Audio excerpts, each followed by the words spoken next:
Guys, അപ്പോൾ കാട്ടാളൻ cinema കണ്ട് വന്നിരിക്കുക. അതിൻ്റെ റിവ്യൂ പറയാൻ പോവാം.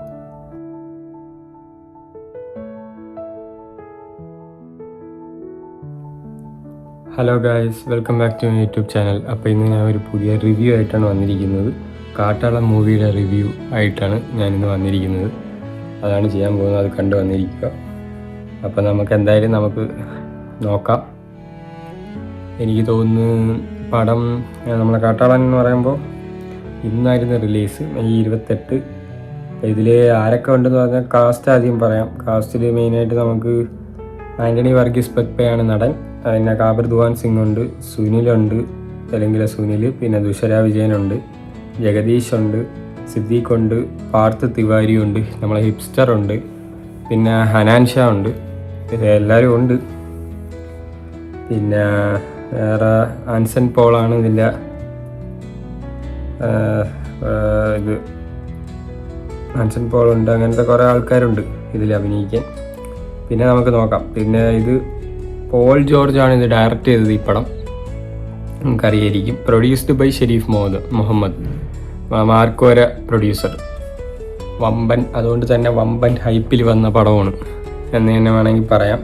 കാരണം മാർക്കോ യൂണിവേഴ്സിൽ വരണമെന്നൊക്കെയാണ് അറിയിച്ചത്. പിന്നെ ഇന്നലെ രാത്രി തന്നെ ഇതിട്ടായിരുന്നു, ഒരു ടൈലൻ്റ് ഉണ്ട്, നിങ്ങളാരും എണീറ്റ് പോവല്, അത്ര ഫുള്ള് കംപ്ലീറ്റ് ചെയ്ത് കുറേ ടൈലൻ്റ് ഉണ്ട്, അതും കൂടെ കണ്ടിട്ട് വേണം നിങ്ങൾ പോവാമെന്നൊക്കെ പറഞ്ഞ് അങ്ങനെ ഇട്ടായിരുന്നു. അപ്പം അതെല്ലാം ഉണ്ട്. അത് കാരണം തന്നെ നല്ല ഹൈപ്പിലാണ് ജനങ്ങൾ ആരായാലും പോയത്, ഞാനായാലും. അതുകൊണ്ട് തന്നെയാണ് പോയത്. പിന്നെ മ്യൂസിക് കമ്പോസർ രവി ബസൂറാണ്, നിങ്ങൾക്കറിയായിരിക്കും. പിന്നെ അജനീഷ് ലോക്നാഥ് എന്ന് പറഞ്ഞ ആളുമുണ്ട്. പിന്നെ നമ്മളെ സിനിമാറ്റോഗ്രാഫി ഉണ്ട്, അത് ചന്ദ്രു സെൽവരാജും സുദീപ് ഏലമ്മനും. ഇതൊക്കെയാണ് മെയിൻ കാസ്റ്റും കാര്യങ്ങൾ. ഇനി നമുക്ക് ഓരോ ഇതിൽ വരാം. പടം ഒരു ആവറേജിന് താഴെയാണ്. അത്ര ഇതായില്ല, എനിക്കും അത്ര വർക്കായിട്ടില്ല. ബിക്കോസ് ഇപ്പം നോക്കണമെങ്കിൽ നമ്മളെ മാർക്കും എങ്ങനെ ഇരിക്കുന്നു, ഇതെങ്ങനെ ഇരിക്കുന്നു എന്ന് പറഞ്ഞാൽ ഒരു കാര്യം ഇല്ല, അങ്ങനെ ഒന്ന് വേണമെങ്കിൽ പറയാം. ബിക്കോസ് ഇപ്പം നമുക്ക് എന്ത് പറയാൻ, ഇപ്പം നമ്മളെ മാർക്കോയിലെ ആ ഒരു സോങ് ഉണ്ടല്ലോ ഉണ്ണിമോന്നിൻ്റെ, അത്ര ഇല്ല. നമ്മളെ പെപ്പയെന്ന് പറയുന്നത് നമ്മളെ കിൻഡൽ ഇടിയും കാര്യങ്ങളൊക്കെ ഉണ്ട്.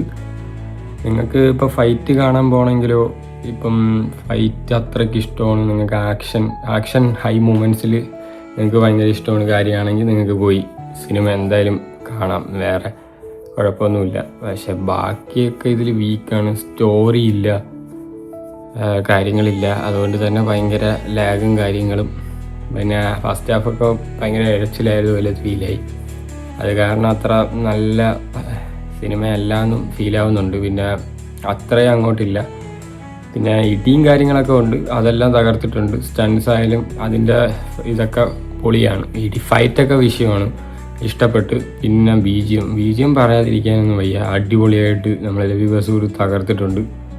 ഒരു രക്ഷയില്ല. ബീജിയം കൊടുക്കേണ്ടതായാലും പാട്ടായാലും അതെല്ലാം അതിൻ്റേതായ വൈബിലുണ്ട്. എല്ലാം നല്ലത് തന്നെ. പക്ഷേ എന്തൊക്കെയോ ഒരു തകരാറുണ്ട്. പിന്നെ സ്റ്റോറി ഒട്ടുമില്ല. ഇപ്പം നിങ്ങൾക്ക് അത്രയും നല്ല പടമാണ്, അത്രയും ഹൈ മൊമെൻറ്റ്സ് കാര്യങ്ങൾ അങ്ങനെയൊക്കെ ഉണ്ടെങ്കിൽ നിങ്ങൾ പോവാതിരിക്കണതാണ് നല്ലതായിരിക്കും. ബിക്കോസ് അല്ലാതെ ഇപ്പോൾ ജസ്റ്റ് ഒരു പടവും കാര്യങ്ങളും. പക്ഷെ എന്തായാലും എല്ലാവരും പോയി പടം കണ്ടിട്ട് വേണം അഭിപ്രായം പറയാൻ, അല്ലാതെ ചെയ്യല്ല. ഇത് എൻ്റെ മാത്രം പേഴ്സണൽ അഭിപ്രായമാണ്, അതുകൊണ്ടാണ് ഞാൻ പറയുന്നത്.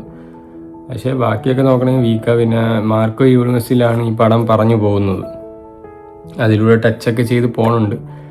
പക്ഷേ ഇതിലെ ഒരു ഡ്രോബാക്ക്, ഇപ്പോൾ ഉണ്ണിമോന്തനുണ്ടെന്ന് വിചാരിച്ച് പോകണമെങ്കിൽ അത് ഇല്ല. ബിക്കോസ് അതെന്തോ പ്രശ്നമുണ്ടെന്ന് തോന്നുന്നു പ്രൊഡ്യൂസറൊക്കെ ആയിട്ട്. അത് എന്നാൽ സോൾവ് ആക്കണം, പെട്ടെന്ന് തന്നെ സോൾവ് ആക്കിയിട്ട് കൊണ്ട് തിരിച്ച് വന്നാലേ പറ്റൂ. ഇനിയിപ്പോൾ അതിൽ കണക്ട് ചെയ്ത് പോകണമെങ്കിൽ നമ്മൾ മെയിൻ ഉണ്ണിമോന്തൻ തന്നെ വരണം. മാർക്കോ ഇത്ര ഇതായി നിൽക്കാനുള്ള കാരണം അത് ഉണ്ണിമോന്തനാണ്. അല്ലെങ്കിൽ ഒരിക്കലും മാർക്കോ ഇത്ര ഹൈപ്പിലോ ഇത്രയും നല്ല അടിപൊളി ആയിട്ട് ഹൈപ്പിലായിട്ട് ഒരിക്കലും നിൽക്കാൻ പോകണില്ല. ബിക്കോസ് മാർക്കോ എന്ന് പറയണത് നമ്മൾ ആലോചിച്ച് നോക്കുക, ആ ഒരു ഇമോഷണൽ, ഇതും കുറേ ഇമോഷണലൊക്കെ സെക്കൻഡ് ഹാഫ് പിടിക്കാൻ നോക്കി, പക്ഷേ ഇത്രയും കൊണ്ട് വർക്കായിട്ടില്ല. പിന്നെ മാർക്കോയിൽ നോക്കി ഇപ്പോൾ അത്രയും വീട്ടിലെ സീനായാലും നമുക്ക് ആ ഇമോഷൻ കണക്റ്റായിട്ട് അതങ്ങ് പോകണം. ബ്രൂട്ടാലിറ്റിയും കാര്യങ്ങളും എല്ലാം കൂടെ നമുക്കങ്ങ് നമ്മളങ്ങ് ഇഷ്ടപ്പെട്ടു പോവാ പടം. അത്ര അടിപൊളി പടവും. ഇതിൽ സിനിമാറ്റോഗ്രാഫിയും കാര്യങ്ങളൊക്കെ കൊള്ളാം, പക്ഷെ ബാക്കിയൊക്കെ വളരെ മോശമാണ്, വീക്കാണ്. പിന്നെ എല്ലാവരും കാത്തിരിക്കുന്നത്. ഹിപ്സ്റ്ററിനെ വെറുതെ കൊണ്ടുവന്ന പോലെ പിന്നെ ഹനാൻ ഷാനെ പറ്റി എല്ലാവരും കാത്തിരിക്കുന്നത്. പുള്ളിക്കാരന് ഒരു ഡയലോഗും ഇല്ല, അതാണ് വേറെ ഒരു ഇത്. പക്ഷേ ബാക്കിയൊക്കെ തകർത്തിട്ടുണ്ട്. എന്ന് പറഞ്ഞാൽ ആക്ഷനൊക്കെ കൊടുത്തിട്ടുണ്ട്, അതൊക്കെ കൊള്ളാം. പക്ഷേ നമ്മളൊക്കെ കണ്ടുവരുന്ന ഹനാൻ ഷാ എന്ന് പറയണത് ഇപ്പം റീലായാലും നല്ല പാവമാണ്. അപ്പോൾ ആ ഒരു രീതിയിൽ നിൽക്കുമ്പം പെട്ടെന്ന് ഫൈറ്റ് വരുമ്പോൾ ആ ഒരു ഗുമ്മും അത് ഇടിയും കാര്യങ്ങളും എല്ലാം പക്കയാണ്. പക്ഷേ എന്തോ ഒരു ചിരിക്കണ റോളും കാര്യങ്ങളൊക്കെ കിട്ടിയാൽ പൊളി. വേറെ പടത്തിലൊക്കെ ഇനി അങ്ങനെയൊക്കെ അഭിനയിച്ചാൽ കുറച്ചുകൂടെ രസമായിരിക്കും. പിന്നെ എന്തായാലും അത് തകർത്തിട്ടുണ്ട്.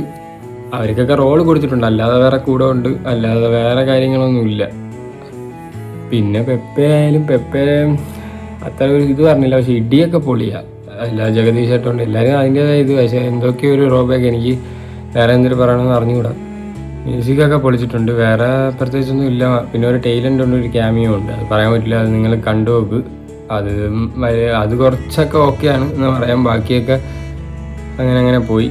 പിന്നെ എന്തായാലും കണ്ടു നോക്ക്. ഒരു നമ്മളെ ഇൻ്റർവ്യൂ കൊടുക്കുന്ന ഒരു പെണ്ണുണ്ട്, അവരും ഉണ്ട് ഒരു ക്യാമിയോ. അങ്ങനെയൊക്കെ ചെറിയ ചെറിയ ക്യാമിയോ ഒക്കെ ഉണ്ട്. അപ്പോൾ നിങ്ങളത് കണ്ടു നോക്കിയിട്ട് അഭിപ്രായങ്ങൾ പറയും. നിങ്ങളെന്തായാലും സിനിമ കണ്ടു നോക്കിയിട്ട് നിങ്ങൾ കണ്ടെങ്കിലോ അഭിപ്രായങ്ങൾ കമൻറ്റിലൂടെ രേഖപ്പെടുത്തി. നിങ്ങൾക്ക് ഇഷ്ടപ്പെട്ടോ ഇല്ലയോ എങ്ങനെ ഉണ്ട്. അല്ലാതെ വേറെ കൂടുതലൊന്നും ഇതിൽ പറയാനില്ല. ഒരു ആവറേജ് താഴെയൊക്കെ വരുള്ളൂ, അത്രേ വരുള്ളൂ. അല്ലാതെ അത്ര ഹൈപ്പിൽ വന്നിട്ട് ആ ഒരു ഹൈപ്പ് ഒന്നും കിട്ടിയിട്ടില്ല എനിക്ക്. ഇനിയിപ്പോൾ നിങ്ങളുടെ അഭിപ്രായങ്ങൾ നിങ്ങൾ പറയും, ബാക്കി എങ്ങനെയുണ്ട് കാര്യങ്ങളെന്നൊക്കെ. സിനിമയിൽ നിങ്ങൾക്ക് ഇഷ്ടപ്പെട്ടോ ഇല്ലയോ എന്താണെങ്കിലും നിങ്ങളുടെ അഭിപ്രായം കമൻറ്റിലൂടെ രേഖപ്പെടുത്തും. പിന്നെ നിങ്ങൾക്ക് പോയി എന്തായാലും മസ്റ്റായിട്ട് കാണണം കേട്ടോ, ഒരു പ്രാവശ്യമെങ്കിലും കാണണം നിങ്ങൾ. എന്നിട്ട് അഭിപ്രായം പറയും. ഓക്കെ, അപ്പം നിങ്ങൾക്ക് ഈ വീഡിയോ ഇഷ്ടപ്പെട്ടാൽ ലൈക്ക് ചെയ്യണം, ഷെയർ ചെയ്യണം, സബ്സ്ക്രൈബ് ചെയ്യണം. പിന്നെ ആ ബെല്ലൈക്കണും കൂടെ ഓണാക്കി വെച്ചോ, എന്നാൽ മാത്രമേ ഞാൻ ഇടുന്ന ഓരോ വീഡിയോയുടെ നോട്ടിഫിക്കേഷൻ നിങ്ങൾക്ക് ലഭിക്കുകയുള്ളൂ. അപ്പോൾ അടുത്തൊരു അടിപൊളി വ്ളോഗുമായിട്ട് വീണ്ടും കാണാം, അല്ലെങ്കിൽ റിവ്യൂ ആയിട്ട് വീണ്ടും കാണാം. അപ്പോഴേക്കും ഗുഡ് ബൈ.